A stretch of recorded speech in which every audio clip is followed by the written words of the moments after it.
Hey everyone, here's a quick video to show you how to extend the wires out of your electrical boxes. I'm trying to put in a receptacle, or maybe you're trying to put in a switch, and these wires are so short that it's really hard to do.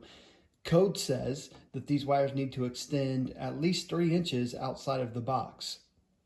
These obviously do not, which makes this very difficult. Let me show you how to do this.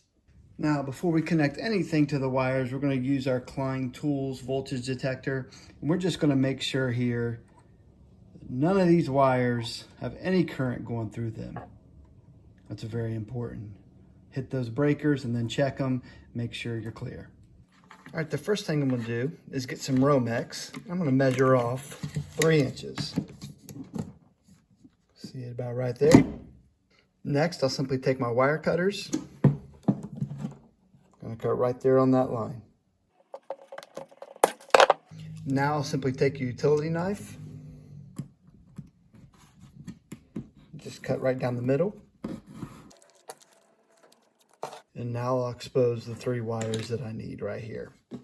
The white wire is the neutral wire, the black is the hot wire, and then just the bare copper wires are ground. Next, I'm going to go ahead and clean up the insulation on the ends of the wires, just like this. To do that, all I do is use my wire strippers. This next product makes this very simple. This is the Ideal Push to Connect Splicer.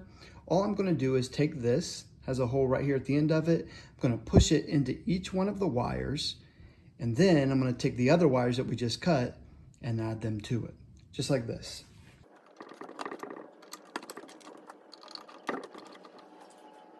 Now we just take our 3 wires and we're going to connect them straight in, making sure that the black goes to the black, the white goes to the white, and the bare copper goes to the bare copper, just like this.